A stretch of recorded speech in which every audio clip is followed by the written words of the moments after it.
Tonight, a piece of Jacksonville history. A woman spent 2 years digging through archives looking for ancestors, and then she stumbled onto a discovery that is rewriting what we know about the Revolutionary War here on the First Coast. Bileana Garland is on the North Bank Riverwalk, where a new historical marker tells that story.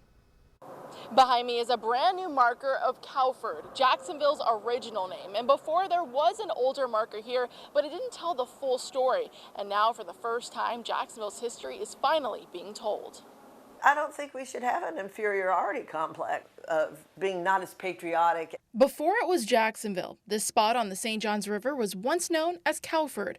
It was a narrow crossing where cattle were herded across the water. It's also where the British built a ferry along Kings Road connecting St. Augustine to the Georgia border. What was left out is that American patriots were here too, fighting, raiding, and refusing to let the British move freely through this crossing. But the patriots here were so persistent that it forced the British to go by sea to up the coast. Carol Garner is a self-described history buff and a member of the Daughters of the American Revolution. She says she wasn't looking for a historical discovery, she was looking for her ancestor. I was in North Carolina at the State Archives. There was a reference librarian who said, oh, well, there's a guy that comes in here all the time and he's doing the transcription for the National Archives. Turns out that he was also a descendant of the same John Scott I was a descendant of. Inside those pension records, two Revolutionary War soldiers named John Scott and David Walden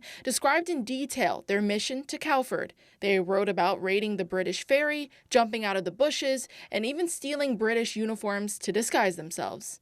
Some British were attacked by Americans, and they took all their clothes. They took all the British clothes. They took the red coats, their boots, their clothes, and sent them back to the fort. But they were humiliated, but they didn't kill them. They just wanted to, keep them from pestering. She says the reason this story stayed buried for so long comes down to who could read and write. Neither one of them could read nor write.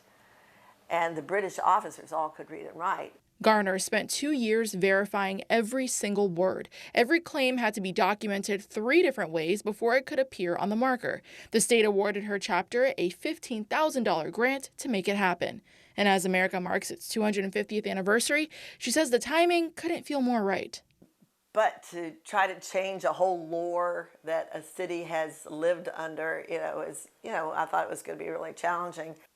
I did it, and I'm proud that it's up. Garner acknowledges that the full history also includes Native Americans, enslaved people, and others whose stories have never been documented. And she left her research at the Jacksonville Public Library on the special collections floor that you can request to see. In Jacksonville, I'm Bileana Garland, First Coast News on your side.